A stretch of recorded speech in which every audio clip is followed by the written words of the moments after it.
Eles não ouviram a explosão.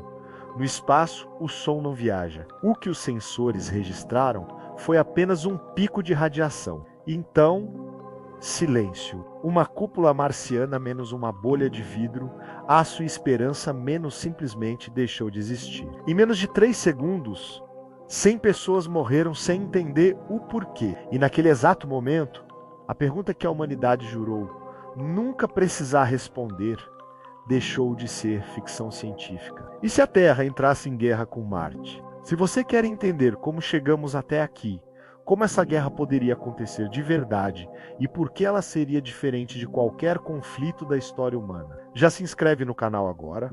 O que vem a seguir não é sobre lasers e naves de cinema. É sobre física, tempo, escolhas irreversíveis. A história começa muito antes do primeiro míssil. Quando falamos em Marte, não falamos mais de um planeta distante e vermelho no céu. Falamos de colônias, cidades frágeis protegidas por cúpulas pressurizadas, ecossistemas artificiais onde cada respiração é um contrato silencioso com a engenharia. Um simples microfuro, algo do tamanho de uma moeda, é suficiente para transformar uma cidade inteira em um túmulo congelado. E aqui está o primeiro detalhe perturbador. Marte é indefensável, não porque não haja armas, mas porque não há margem de erro.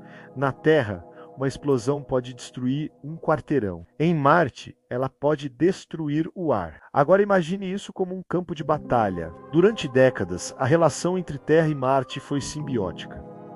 A Terra enviava suprimentos, tecnologia, pessoas. Marte enviava dados, minérios raros, avanços científicos, mas toda relação assimétrica carrega uma semente de conflito. Porque quem controla o oxigênio controla tudo. E então surgem as primeiras tensões. Decisões políticas tomadas a milhões de quilômetros de distância. Tarifas sobre recursos marcianos.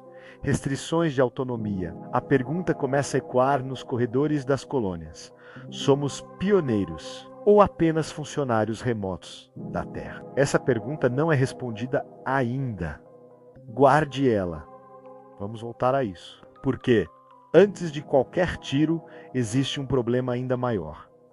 A distância. Marte não está logo ali. Em média, são 225 milhões de quilômetros separando os dois mundos. Mesmo na melhor das hipóteses, uma comunicação leva entre 4 e 24 minutos para ir em um único sentido. Não existe conversa em tempo real. Não existe diplomacia instantânea. Cada decisão chega atrasada. Cada ordem é um eco do passado. Agora imagine comandar uma guerra assim. Na Terra, um míssil balístico intercontinental leva cerca de 30 minutos para atingir seu alvo. Entre Terra e Marte, um míssil levaria meses. Meses viajando pelo vazio, enquanto o planeta-alvo continua se movendo a dezenas de milhares de quilômetros por hora. Isso significa que não se atira em Marte. Atira-se onde Marte estará. E aqui entra o conceito mais crítico de toda essa guerra hipotética.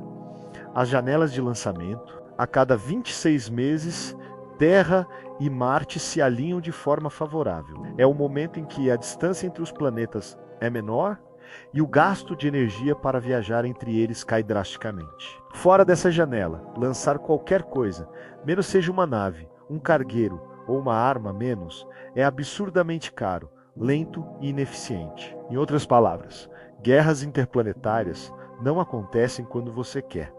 Acontecem quando a física permite. Isso muda tudo. Significa que cada ataque precisa ser planejado com anos de antecedência. Não dias, não meses, anos.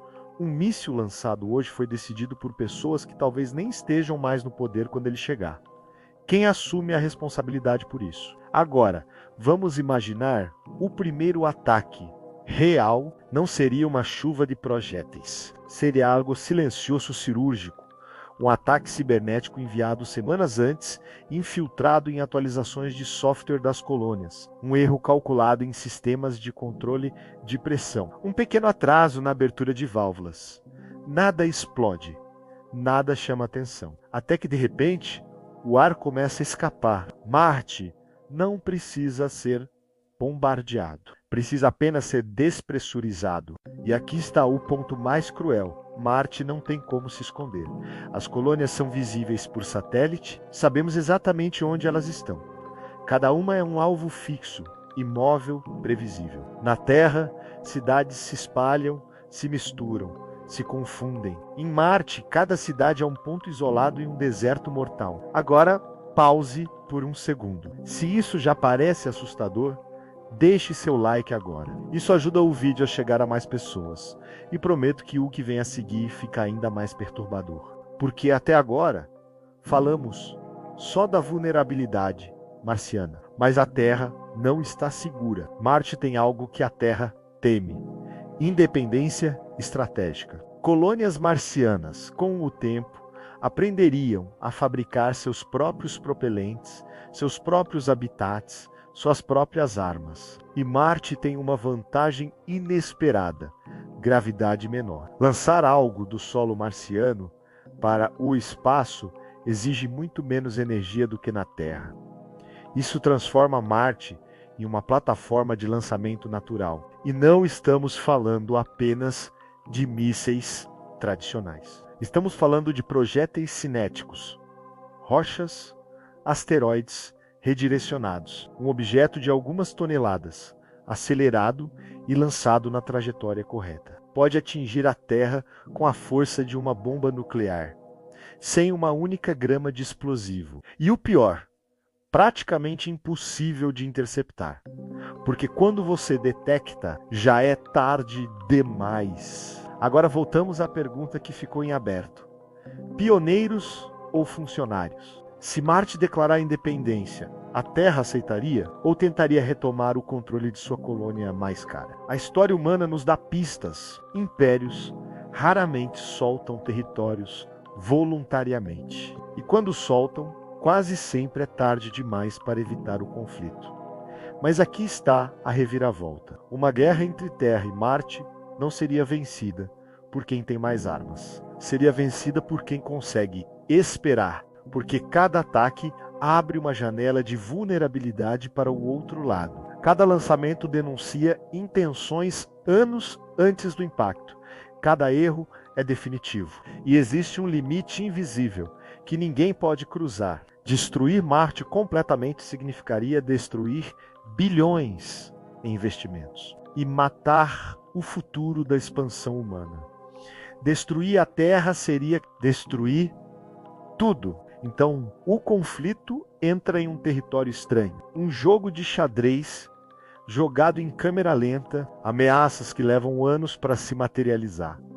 Retaliações que talvez nunca cheguem a acontecer. E no meio disso tudo, pessoas comuns, engenheiros, crianças, nascidas sob um céu artificial, gente que nunca pisou na Terra, sendo usada como moeda de pressão política. No clímax desse cenário, a pergunta final não é quem venceria. Alguém ousaria apertar o botão, sabendo que não viveria para ver o resultado? Talvez a verdadeira arma nessa guerra não seja o míssil, seja o tempo, a distância, a consciência de que, no espaço, não existe vitória limpa. E talvez, só talvez, a guerra entre Terra e Marte nunca aconteça justamente porque todos sabem o preço.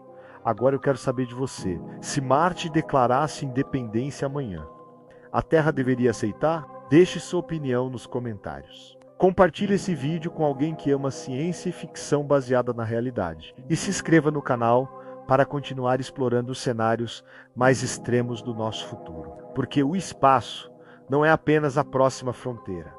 Pode ser o nosso próximo campo de batalha. Até o próximo vídeo.